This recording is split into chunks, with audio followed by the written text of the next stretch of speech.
Let's understand mathematics with the help of some concepts. Example on complex numbers in polar form. इस example में हम complex number को polar form में transform करने वाले हैं. यह example is z is equals to -1 -i. इस एग्जाम्पल के लिए मैं आपको दो मेथड बताऊंगी.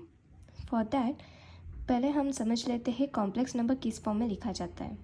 सो कॉम्प्लेक्स नंबर का फॉर्म क्या होता है? z equals to x plus i into y, जहाँ पे x एंड y ये क्या होते हैं? तो ये रियल नंबर्स है. सो इस एग्जाम्पल के लिए यहाँ पे x की वैल्यू क्या है? तो -1 एंड y की वैल्यू क्या है? तो फिर पहले तो y क्या है? तो कोएफिशिएंट ऑफ i. सो यहाँ पे कोएफिशिएंट ऑफ i क्या है? तो -1. सो y इज इक्वल्स टू -1. हमें क्या करना है इस एग्जाम्पल के लिए? कॉम्प्लेक्स नंबर को पोलर फॉर्म में ट्रांसफॉर्म करना है. सो फॉर दैट हमें पता होना चाहिए कि पोलर फॉर्म किस टाइप का होता है.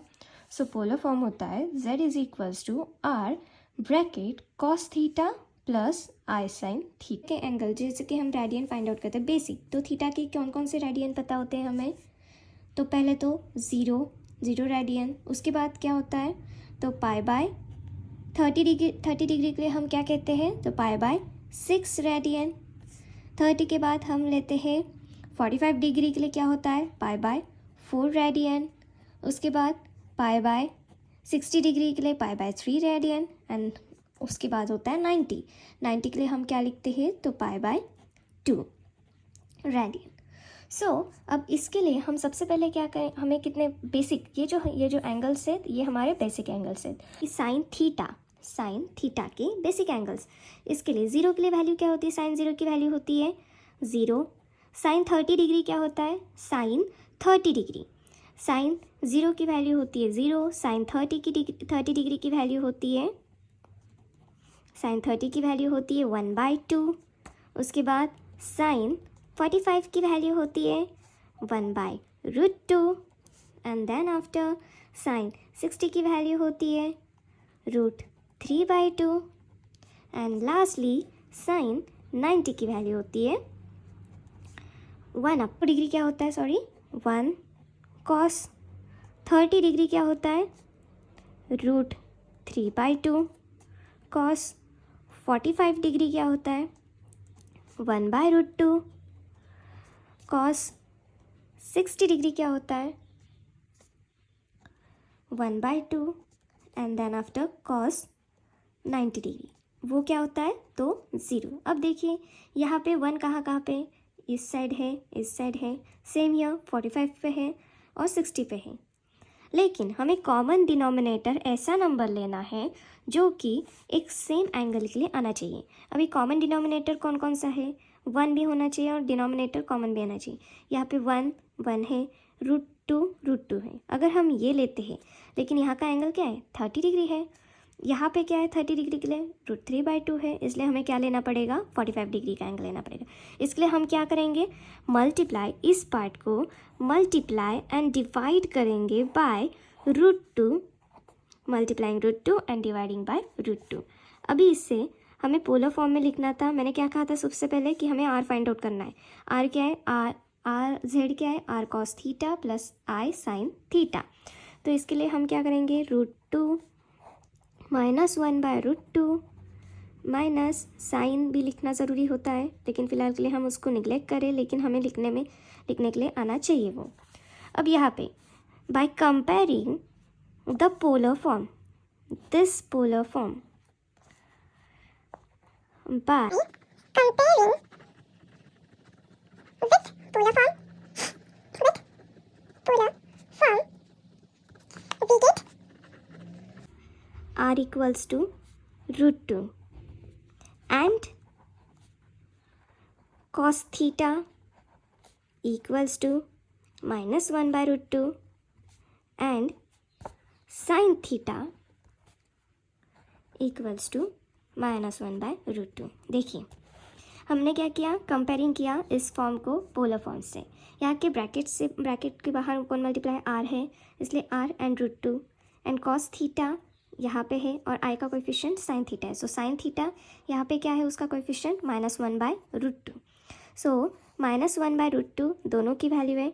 So for what theta we have -1/√2. Sine के फिलहाल अब निगलेक्ट करेंगे, माइनस को निगलेक्ट करके कौन से थीटा के लिए वैल्यू मिलती है, तो 45 डिग्री के लिए. अभी फर्स्टली हमें दोनों के साइन क्या है, माइनस है. सो माइनस दोनों के साइन है तो वो नेगेटिव कौन से क्वाड्रेंट में मिलते हैं, इस देखिए क्वाड्रेंट, यहाँ पे दोनों क्या होते हैं, plus plus. First quadrant plus, second quadrant minus plus. This is minus and this is plus. उसके बाद minus minus and after this plus and minus. So इसके लिए, इस थीटा के लिए हमें दोनों के साइंस क्या है, निगेटिव निगेटिव. सो कौन से क्वाड्रेंट में निगेटिव निगेटिव वैल्यू मिलती है, तो थर्ड क्वाड्रेंट के लिए. फर्स्टली अब हमें क्या पता है, π/4 के लिए वैल्यू क्या होती है, 1/√2. तो इसके लिए अभी हमें फ़िलहाल ये भी ध्यान में रखना है और हमें ये प्रोसीजर भी फॉलो करनी है. So sine theta upon cos theta is equals to, इसको हम क्या लिखते हैं, tan थीटा. और साइन थीटा की वैल्यू क्या है, -1/√2 and cos theta's value is -1/√2 which is equals to tan theta. अब अपॉन -1 मिल रही है. ये दोनों के दोनों क्या है, निगेटिव निगेटिव है. निगेटिव निगेटिव साइन जब होते हैं तब हमें क्या करना होता है, upper is negative, denominator is negative. उस वक्त हमें इस क्वाड्रेंट का यूज़ करना है. कैसे, तो अब ये देखिए, यहाँ पे π/4 एक बार आता है. इसके बाद π/4, 2π/4, 3π/4, 4π/4 एंड 5π/4. 4 मतलब यहाँ पे ये एंगल का होता है रोटेशन, और रोटेशन के वक्त ये यहाँ पे होगा स्टॉप. तो जब ये यहाँ पे स्टॉप होता है तब हमें एंगल क्या मिलता है, 5π/4. सो दैट टाइम tan पाई में कितने π/4 ऐड हो रहे उसके लिए. सो इस पाई में हम π/4 ऐड करें, उस वजह से ये बनेगा पाई प्लस π/4. यहाँ तक आना क्यों है, क्योंकि यहाँ पे दोनों क्वाड्रेंट में दोनों साइंस क्या है, माइनस माइनस है. इस वजह से यहाँ पे आना है, हमें इस साइन तक आना है. So that's why this value will be tan. सो हमें tan पाई प्लस tan π/4, इसलिए हमें ये वैल्यू क्या मिलेगी, tan 5π/4. It means theta is equals to 5π/4 and r की वैल्यू मिलती है. सो इसे हम सिर्फ लिखेंगे पोलर फॉर्म में. Therefore polar form is z equals to r मतलब √2 cos थीटा मतलब cos π/4 plus i sin theta का मतलब है 5π/4.